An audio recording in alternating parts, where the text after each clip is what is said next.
98.3 FM and 1340 AM KIHR and GorgeRadio.com presents the Mid-Columbia Today Show with Mark Bailey.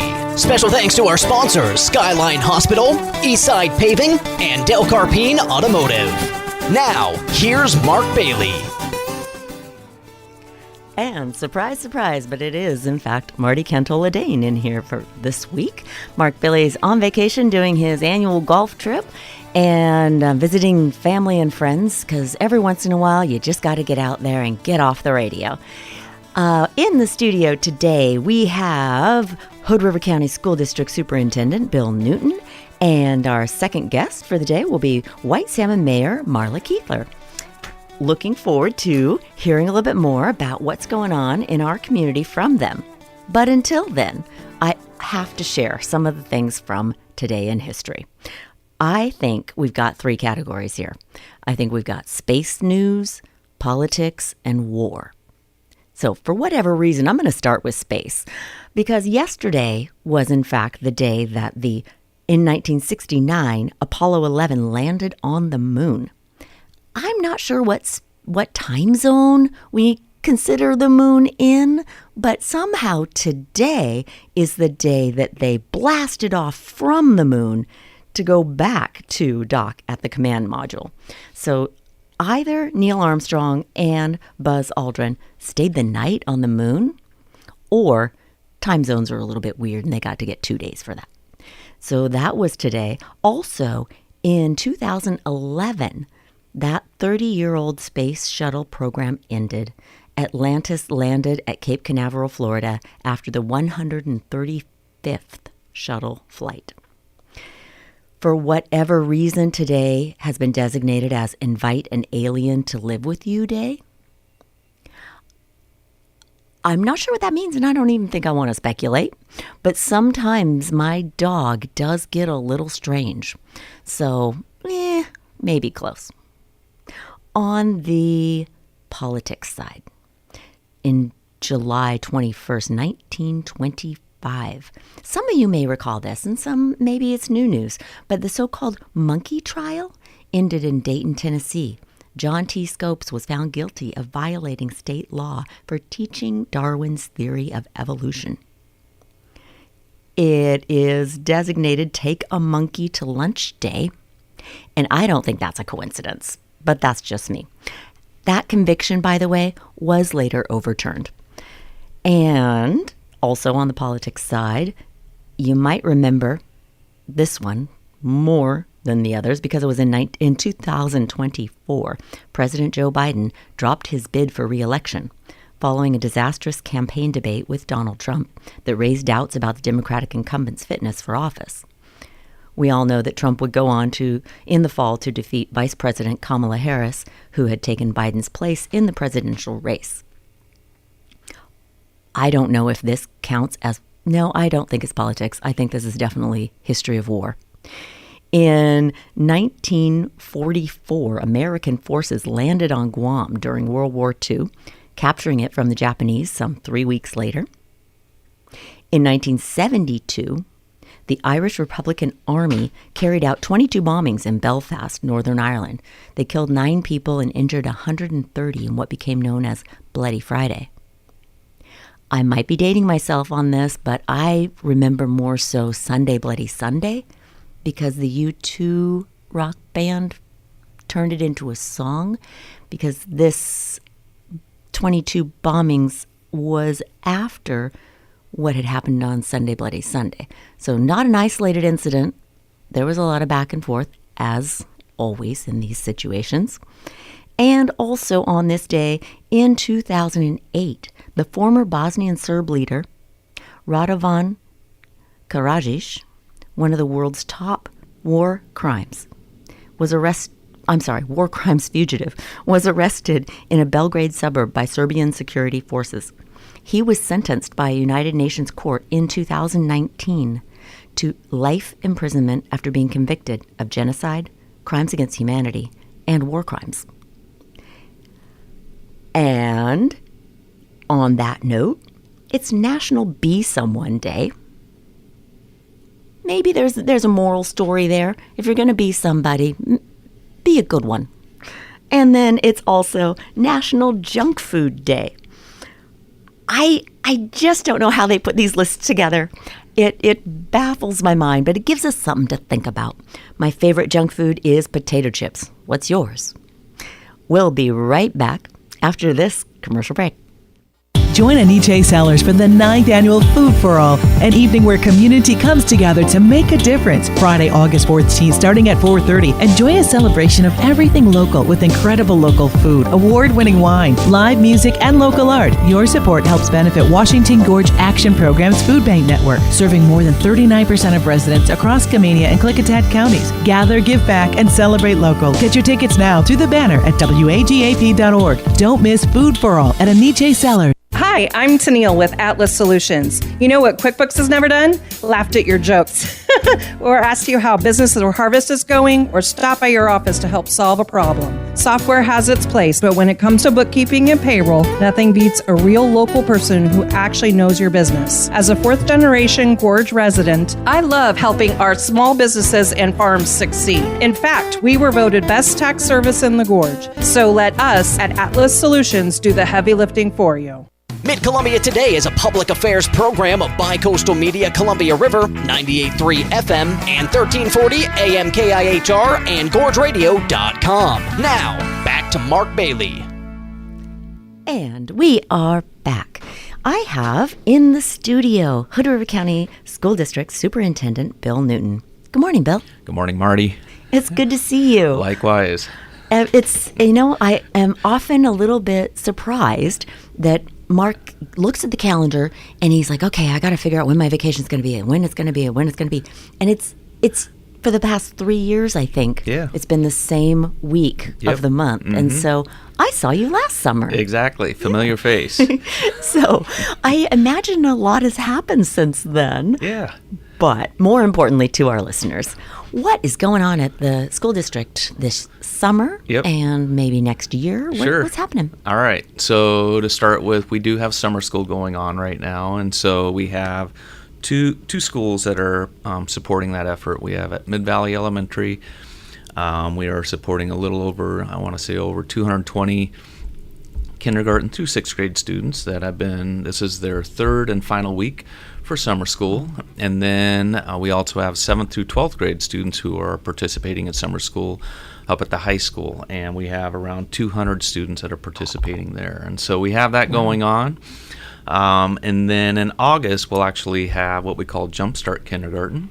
And that has been a practice for the last couple of years. But because of summer learning funds that we receive from the state, we're able to continue this practice. And what it is we're able to bring in our incoming kindergarten students for a week, and we are able to just go over expectations and just the how-to with being a kindergartner. And it's really helpful for the students. It's really helpful for the families, the parents. It puts them at ease. And it's really helpful for our teachers to also begin to build those relationships. So when the start of school begins at the end of August, we can hit the ground running instead of having to start from ground zero. That sounds like so much fun to me. Yeah. I mean, just the idea of kids coming in for what is going to be a huge part of their lives. Yep. And for the very first time, they're like, what are we going to do? Exactly. Yeah. Yeah. So 200 kids actually seems like a pretty big chunk. Yeah. How does that feel at the school compared to the regular capacity? Yeah, so it's definitely feeling smaller, and we only have limited funds. Otherwise, we would expand for sure. And so, because of those limited funds, we're able to just target specific students that we feel like at the elementary level need additional support with reading and math. At the high school level, part of that also includes credit recovery for students who need to achieve additional credits so they are prepared to graduate at the end of their senior year. Right on. Yeah. And do you guys involve volunteers in summer school? It seems like a pretty tight program. There's not a whole lot of volunteers other than bringing in, we might bring in arts and ed and so forth from our community in order to be able to support activities that we have going on at the school. Okay. Yeah. And so that is entering its third week. Third and final week for summer school. Third yes. and final week. Yeah. So I'm assuming some of those teachers actually get summer break. They will, yes. Woo-hoo. So they'll look forward to finishing up this week and then taking some time off before they come back towards the end of August. How about you? Do administrators get any benefit in the summertime? Sure. Yeah. We all get make sure that we take a little time away in order to be able to recharge our batteries, so we're ready to go. Come the start of the school year as well. Yeah. Okay. Yeah. Well, we were talking a little bit off the air, and I know that one of the things you get to do when you're not at work is ride your mountain bike. Yeah. I love to get on the trails and ride my mountain bike. Yep. That's one. So if you see Bill out there on the trails, maybe don't talk about school for that week or so. Yeah. But I am curious, what else is going on before fall starts then? So we do a lot of preparation. So for example, with the school board, tomorrow we have a board meeting and a board work session. And during that board work session, we review a lot of things like our operating agreements, our board roles and responsibilities. We'll develop our board goals and superintendent goals and the evaluation process for that. So it's helping to lay the framework for the year, and so it's a really helpful and beneficial session that we have with the school board. So we're doing that legwork. A quick question on that. Fire away. Yeah, so I mean that's not necessarily built from the ground up every year. Correct. Right? So you have one that exists and you make adjustments and Yes. stuff. Is there anything substantially different this year? Well, so let me take it back a year. So a year ago, we had a couple of new board members, and so we actually brought in someone to help support, like laying the ground rules and expectations and how boards work together. And so we brought someone in from the Oregon School Boards Association. That was last year. This year, we do not have a change in our board members, and so we're not needing to go back and do that total refresh like we did. And so this year it's kind of picking up the ground, running, and just kind of, I would call it like a refresh and making sure that everyone's on the same grounds for us, again, with our roles, responsibilities, what are our agreements, how are we going to communicate with each other and so forth. So Yeah. I know that's helpful in the big picture too, so that you've got some foundation when things get more complicated. Exactly. And you face a conflict. And you know that's going to happen, and so it's really important that you do refer back to that when you are in the middle of it. Yeah. Yeah. I always like being told, oh, no, remember these ground rules. Yeah. It's like, oh, well, yeah. Yeah, they're important. However, they are. Yeah. And so I haven't checked in with the school district in a while. My kids aged out of school. Yeah. And I do still support the Hood River County Education Foundation, especially when they do events at the ruins and bring in bands. It's kind of hard. That's happening this Thursday night. Hard to say no to that. Like, Yeah. okay, I'll go listen to music for the kids. Yeah. But I am wondering on the financial side, what are things looking like this year in comparison to last year? Are Sure. things So shifting? 2 years ago, we made $4 million in budget reductions. This past school year, leading into this coming school year, we made $1.2 million in budget reductions. And so, and that is, a lot of it has to do with staffing reductions. We do a lot of that work, hopefully through attrition. So we're not having to lay people off. But we've gone through those iterations a couple of times over the last couple of years. And so, but we do feel like we're on stable ground moving into this coming school year. It is a long legislative session beginning in January that'll go until June, and so there's a lot of interest on how that session will go and what the funding will look like for school districts. And so, it's a lot of wait and see. Yeah. And a lot of advocacy, too. We spend a lot of time, I spend a lot of time with the school board. I spend a lot of time, communicating to our community as well as to our legislators about our priorities in order to make sure that hopefully we receive the funding that we need in order to be able to do what we need to do. Yeah, I know this biennium system that Oregon is on, it makes for I don't know. It's a challenge. It's a challenge. It is. Little known fact, I went to school in Jackson County, the Medford School District, and we had an innovative program during that time where 7th and 8th grade were in one school, and then we had 9th and 10th grade in another school, and then 11th and 12th. Yeah. So literally every other year we had changed schools, but also the kids were changing. So like one year you'd get to know the class ahead of you, the next year they'd be gone, and then you get them back again. And I feel like a lot of shifting. It made me more adaptable to this 2-year cycle. Yeah. And so when you get to next year, it's going to be a whole different story as you try and understand what your budget's going to be. Correct. Truly not knowing for several months. Yeah, that's the hard thing is, they won't agree to a budget typically until June, and we have to start that process like in January, February. So by, I would say, spring break, the end of March, we have a pretty good idea as far as where we're going to go, and it's hard to do when you don't know what the funding level is going to be exactly. Yeah. Yeah. Well, I wish you well on that. Thank you. I'm going to do a commercial break, and then we're going to come back and finish this up with Bill Newton. Sounds good. Promote your local business with Summit Embroidery Works. Proudly serving our community, Summit Embroidery Works specializes in custom embroidery that showcases your brand with flair and professionalism. Uniforms, promotional items, and personalized gifts, unparalleled quality and service is our guarantee. This is Dawn from Summit Embroidery Works. Discover how we can help your business stand out. Visit summitembroideryworks.com today and let us put your logo to work for you. Coffee for Mid-Columbia Today guests is provided by Hood River Coffee Roasters, the gorgeous local coffee roasters, on Tucker Road on the Heights in Hood River.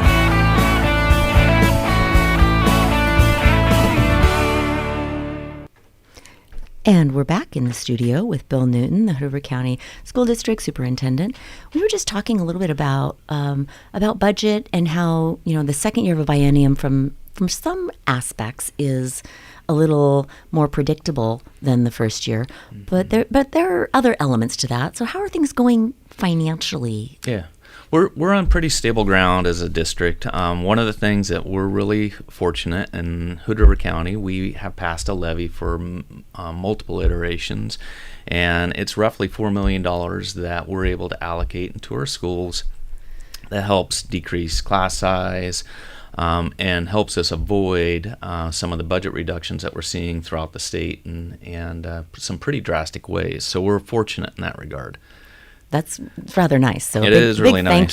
Thank you to everybody out there that helps make that happen. And then you also were talking about things to anticipate in this year. Even though things are stable, there have been changes that surprisingly affect the education program. They do. So for example, we know at the federal level there have been cuts to like Medicaid, Medicare, and that is going to have an impact at the state legislature because they're going to be looking at those cuts and how they are going to support healthcare in our state.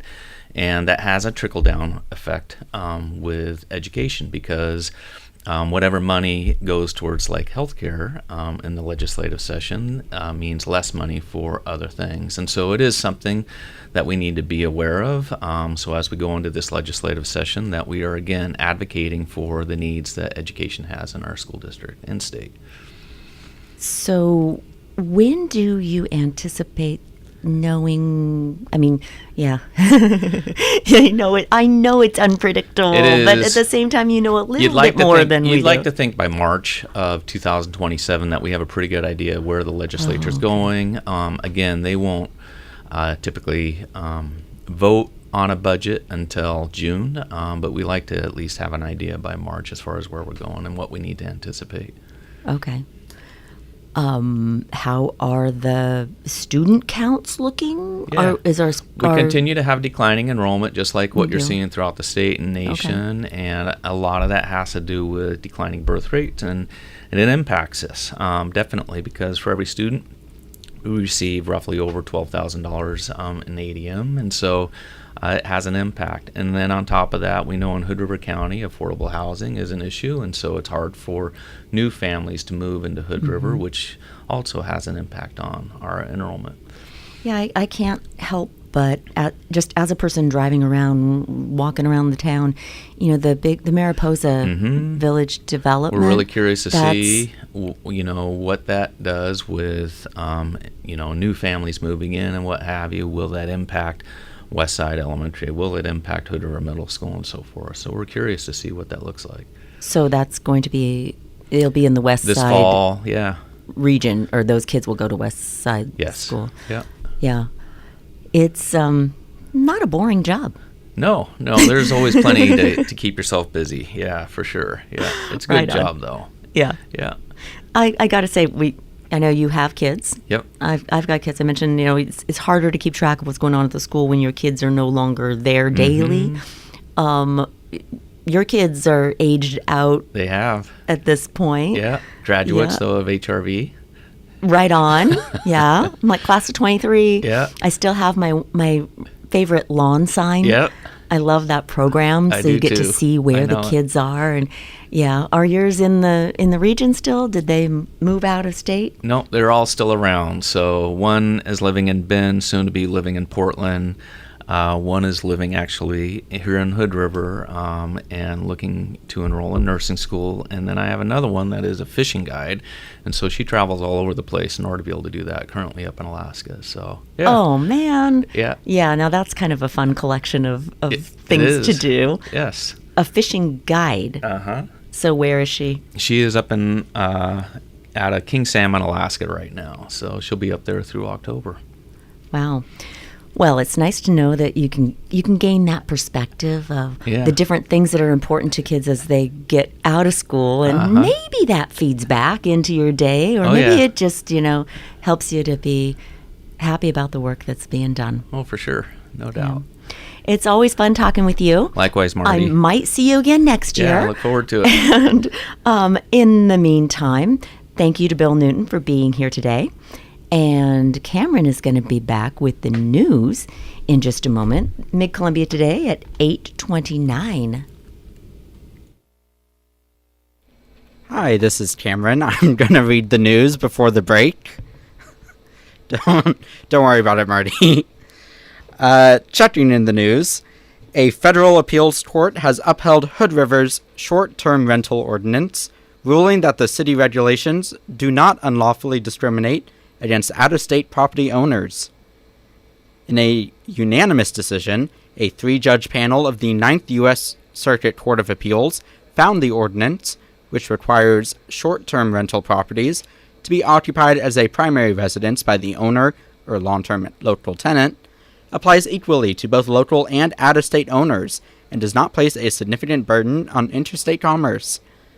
The lawsuit was brought by 10 out-of-state homeowners who argued the rules unfairly limited their ability to rent vacation homes, while city officials maintained the ordinance is designed to preserve affordable housing and prevent homes from sitting vacant.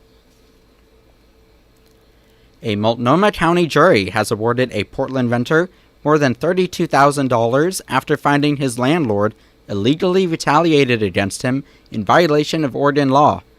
Jonah Spring sued Aetna Properties after refusing to pay a $287 electrical repair bill, alleging the company responded by increasing his monthly rent by $100. The jury awarded Spring $16,000 in damages, which was automatically doubled under state law, and his attorneys are also seeking more than $225,000 in legal fees. Spring says he moved forward with the lawsuit despite warnings from the landlord's attorney that he could face significant financial consequences if he lost. Aetna Properties disputes the verdict and says it plans to appeal the decision. A hiker died Friday night near the summit of Angel's Rest in the Columbia River Gorge after suffering a medical emergency about 2 miles from the trailhead. Other hikers performed CPR until emergency crews arrived, but the man died before firefighters could reach him, and officials later determined he died of natural causes. In a separate rescue the same day, Douglas County deputies rescued a 20-year-old man from Oahu who dislocated his shoulder after jumping from a suspended log into the North Umpqua River near Tokiti Falls while filming cliff-jumping videos. Crews used a rope rescue system to lift him from the gorge before he was taken to a hospital for treatment. Finally, Washington County has reached a separate agreement with its top attorney, Alex Barnett, just 1 year after he was hired to lead the Office of County Counsel. The Board of Commissioners unanimously approved the settlement, which provides Barnett with nearly a year's salary, about $237,000, along with more than $38,000 for accrued vacation time. County officials have not disclosed the reason for the separation, but thanked Barnett for his service during a recent public meeting. Deputy County Counsel Courtney Duke Dryson has been appointed interim county counsel while the county begins the search for a permanent replacement. Looking at the weather, it is 71 degrees in Hood River, 69 degrees in the Dalles, 72 degrees in Stevenson. Mid-Columbia Today will be back in about 2 minutes. Hey, it's Zach from Del Carpine Automotive. You know those tall Sprinter vans that look like they could secretly double as apartments? Yeah, we work on those, and we know them really well. Whether it's your adventure rig, work van, or mystery mobile full of camping gear and snacks from 2022, we've got you covered. We're now just 10 minutes up the hill in our great new location in Hood River. Come see us. From Mercedes and Ford, big rigs to Sprinters, no job's too big or small. At Del Carpine, we work on them all. Family owned and locally trusted. If your car is dinged, dented, or damaged in any way, call Jack's. Jack's Body Shop and Rhino Linings of the Gorge. Jack's Body Shop and Rhino Linings of the Gorge is a family-owned auto body collision repair and paint shop that offers a full line of vehicle accessories. Jack's is an authorized dealer of Rhino Lining spray-on protective bed liners, too. We've been in business since 1969. So call Jack's, 296-9170, 621 East 2nd Street, downtown The Dalles. Jack's Body Shop and Rhino Linings of the Gorge. The nominations are in and finalists have moved to the voting round for Best of the Gorge 2026. Visit bestofthegorge.com and vote for your favorites. Find a full list of campaign categories and finalist names to select from at bestofthegorge.com. Vote for as many as you want, once a day, every day. It's easy and you'll help your favorites win the title of Best of the Gorge 2026. Voting ends July 29th, so vote today at bestofthegorge.com.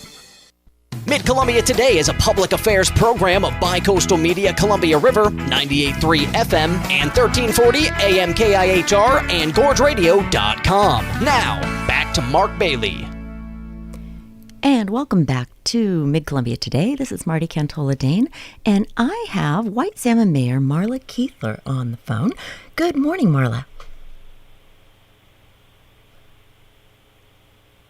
And we'll be with Marla in just a moment as we figure out that detail.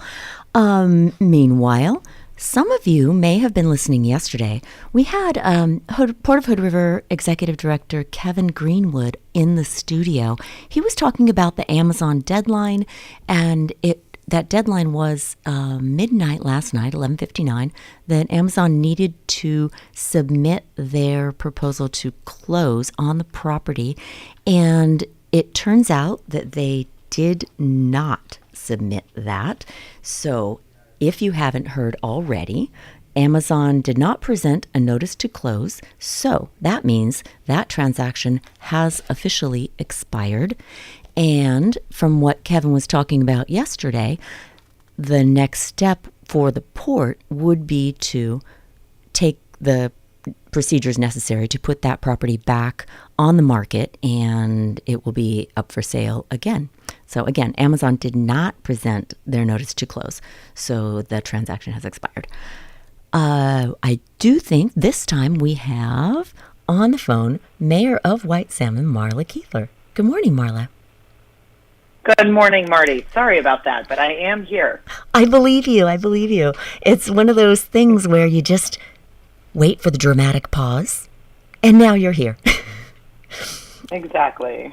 So I am curious to hear what's going on for White Salmon, and what do you have for us for our monthly updates? Well, before this segment started, I heard the weather report, and certainly we're aware and watching this heat advisory as well that we've got across the gorge through Thursday. It does mean, unfortunately, for all of us here in White Salmon, that the farmers market, which many people come out to on Tuesday evenings, is canceled for tonight. So we won't have a farmers market this week. Hopefully the weather will cool down and everyone can be back at the splash pad and picking up their fruit and veggies next Tuesday. But that's always a nice time of year with our market. So unfortunately this week we won't see that happen. But otherwise, a lot happening over here in White Salmon. You know, we saw a lot of the community come out earlier this month.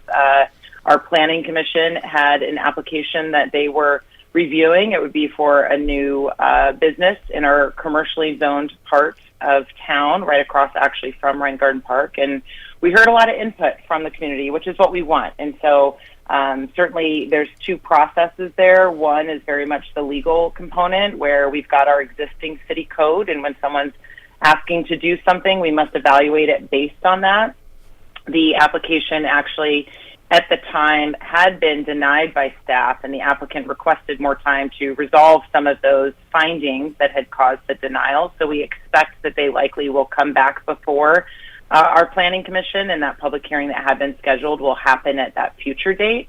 But in the meantime, you know, we certainly, myself and staff, we've heard from some of our counselors, we're taking that input from the community and seeing what we can be reconsidering in our existing code, you know, because I think this brings forward what many communities struggle with, which is most people get engaged when they hear about something being proposed that they may not like.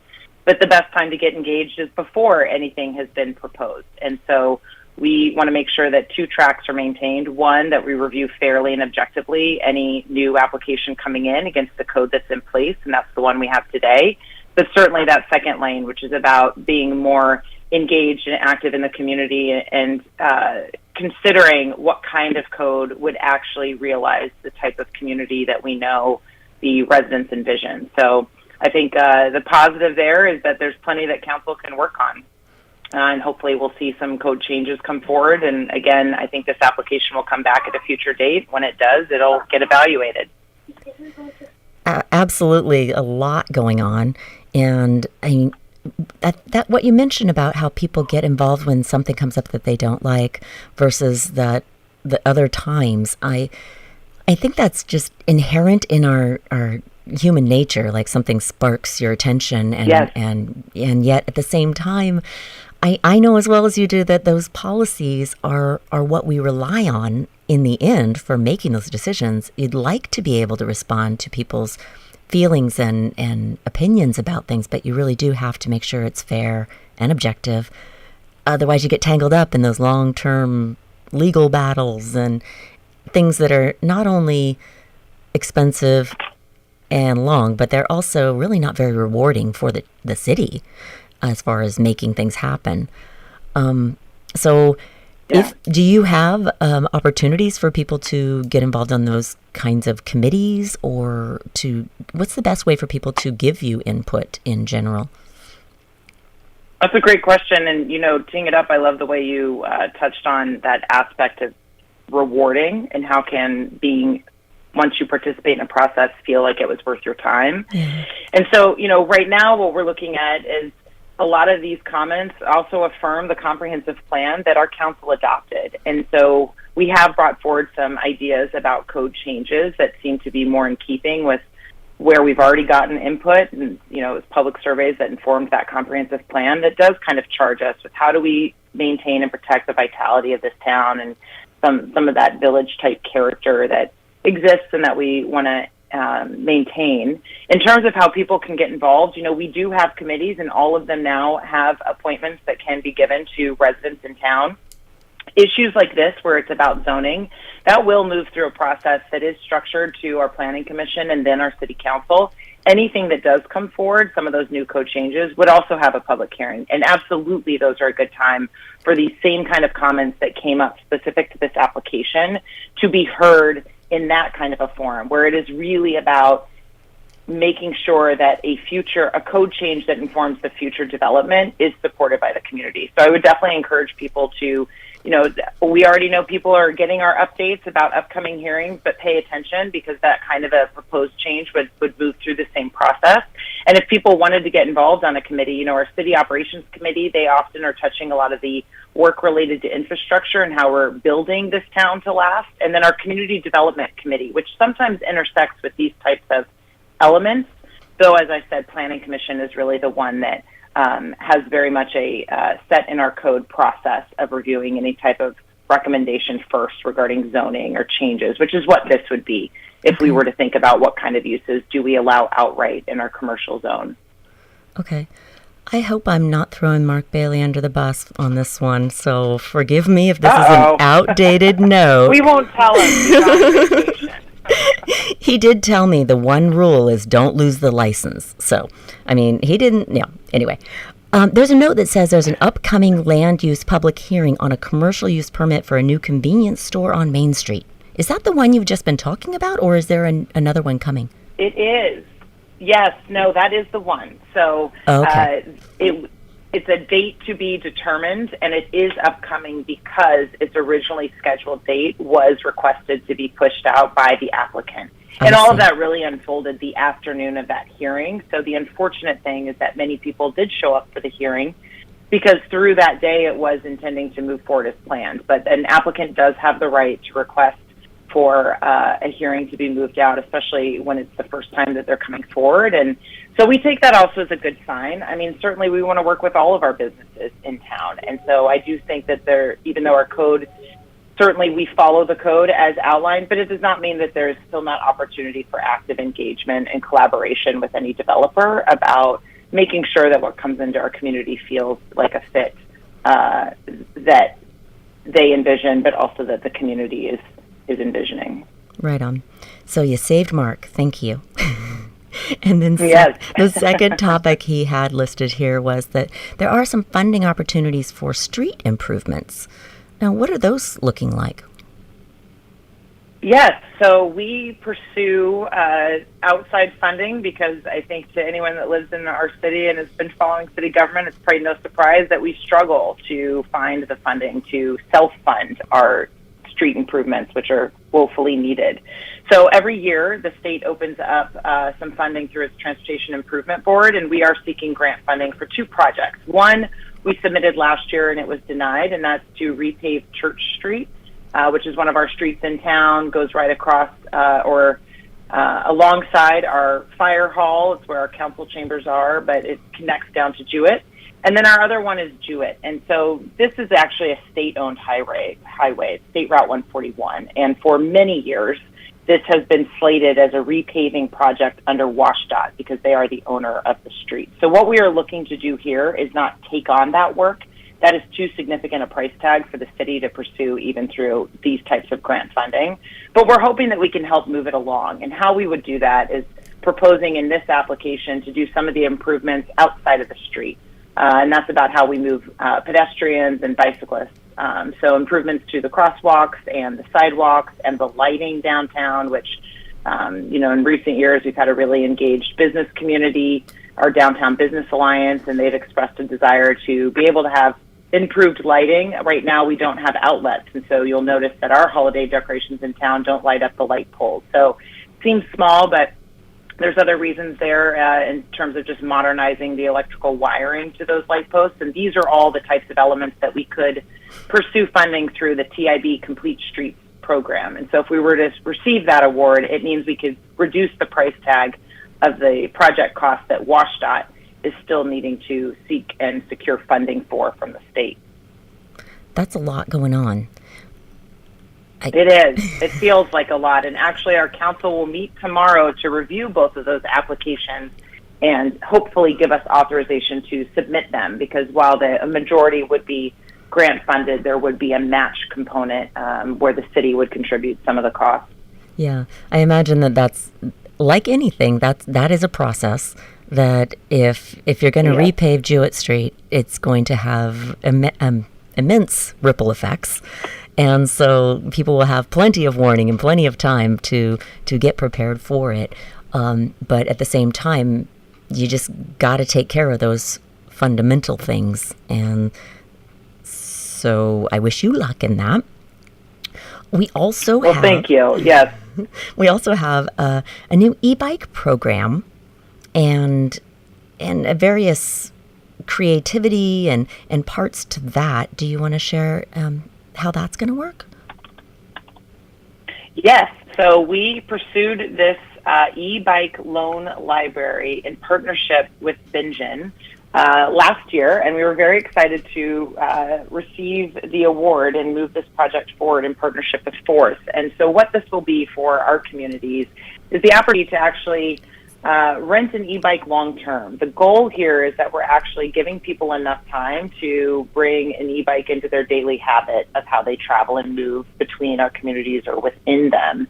The hope being that potentially some people, after they participate in this program, might add an e-bike into their household transportation. And so there will be 3 locations in our towns, 2 of them in White Salmon. One will be right across from the Whitson Elementary School, and people might have seen the dry box that is in that parking lot, and that is actually the bikes. They've arrived. And so we're working with the partners to set up the installation, but we had an open house in June, which a lot of people came out to, and already we have 40 people signed up and basically on a waiting list, because that's a little bit more than the bikes that we have to roll out. But when people come up in the queue and it's their turn to check out a bike, they'll be able to check out that bike for about a month. And there's also the additional amenities. And so if you've got a young kid, you can also check out the carrier to include your child on those trips around town, and the baskets or carriers to be carrying things. And so we're really hoping that this is less about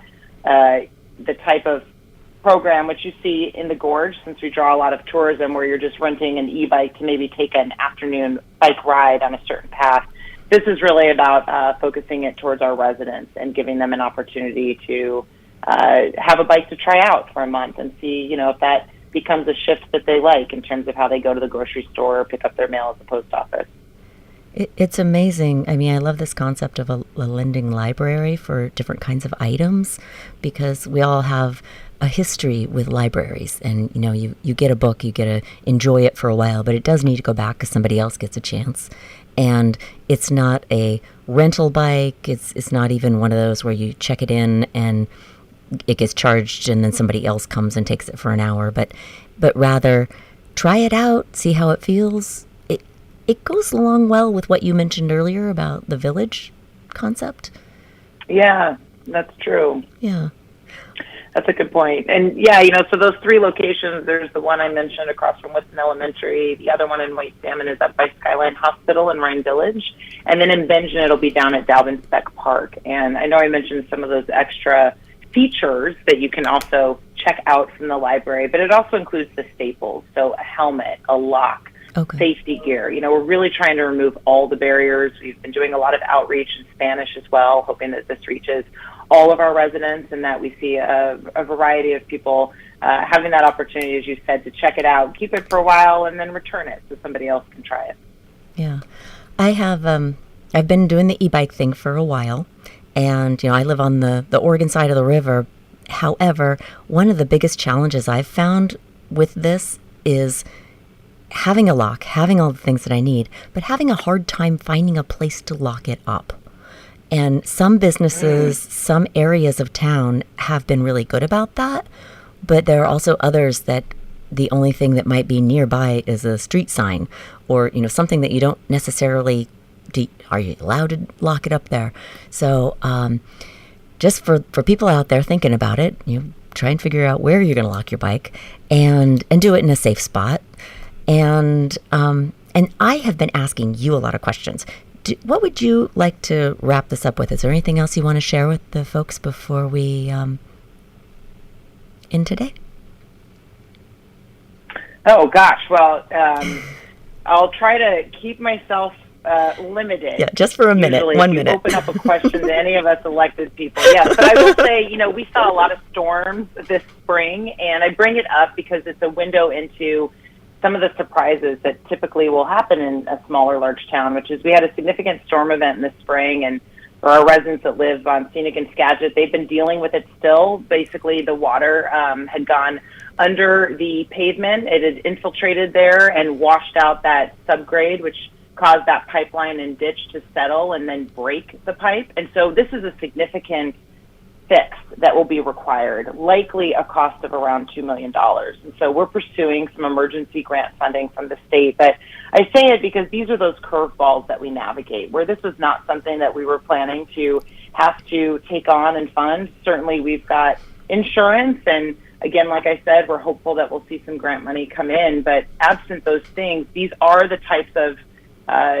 across any given year incidents that will inform, when we go into budget season with our council, what we are able to cover in cost. And council will actually be reviewing a budget amendment at an upcoming council meeting where this will be part of it. Now we've got to figure out folding in some of these costs that, regardless of the total project price, the city will be obligated to cover. And so this is kind of that delicate balance of, we know the existing revenue we have, but as we see these things continually tax those funds and some of our reserves, it does limit our ability to pursue some of those other things. And so despite all of that, we're very excited that we see opportunities like this car share.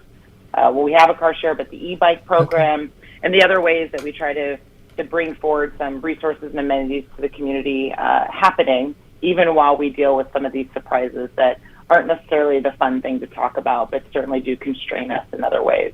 Marla, thank you so much for being with us today. I know I'm cutting you off at this point, but it has been a pleasure. And that's Marla Keethler, White Salmon City Mayor, and we'll hear from you again next month. We need to get to a break. Coffee for Mid-Columbia Today guests is provided by Hood River Coffee Roasters, the gorgeous local coffee roasters, on Tucker Road on the Heights in Hood River.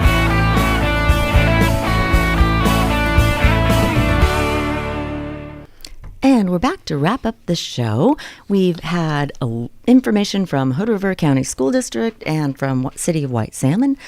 Tomorrow on the show, we have Mike Schend from the Hood River County Education Foundation is going to be in the studio talking about what's going on there and what that money that they're raising actually goes to support. In the second half of the show, we have Mary Alejandre from the Washington Gorge Action Programs, the Civic Engagement Director, and also Joe Gillick. He's the Community Cascade Housing Corporation Asset Manager. They're expanding their partnership in the community of Roosevelt. So we will be learning more about all of those things tomorrow. And Cameron is going to be a little bit happier tomorrow as I try and stay on my schedule and don't put him on the spot. If we have new breaking news, we'll bring that to you. As I said earlier, that Amazon decision is to no longer go forward with the purchase of the property. And I believe we may have another commercial break before we say goodbye on Mid-Columbia Morning. The time is 8:57. Did you know Skyline Health in White Salmon has its very own sports medicine doc superstar? That's right. Dr. Ryan Petering trained at OHSU, cared for professional Nike athletes, and even spent more than 15 years teaching other doctors how it's done. From sporting injuries to arthritis, he's here to help you move better, feel stronger, and keep doing the things you love. Want to live life to its fullest? Step right up and visit myskylinehealth.org. Skyline Health, world-class care right here at home. Tune in weekday mornings at 8:05 and keep up with community events and issues with the Mid-Columbia Today Show on Mid-Columbia's news leaders, 98.3 FM and 1340 AM KIHR. Special thanks to our sponsors, Skyline Hospital, Eastside Paving, and Del Carpine Automotive.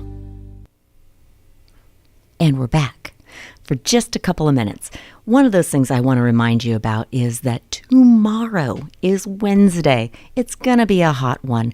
And a little bit of my heart goes out to all those kids and animals and crafters and people that are getting set up for the Hood River County Fair, because that starts tomorrow.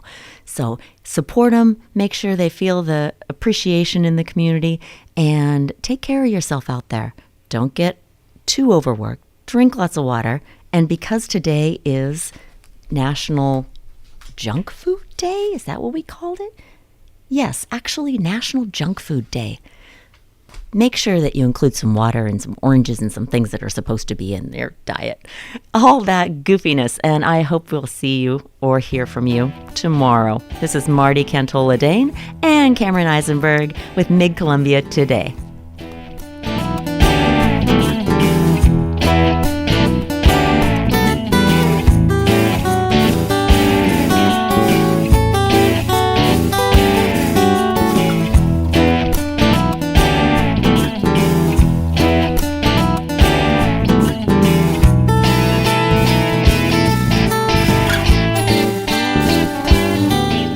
Columbia Today Show is a public affairs presentation of Bicoastal Media Columbia River. The views expressed on the program are not necessarily those of the station, parent company, or of the sponsors. We welcome your suggestions for future shows. Call us at 541-386-1511. Listen to Mid-Columbia Today where you want. Follow or subscribe to Mid-Columbia Today wherever you download your podcast to get the show delivered every day to your mobile device.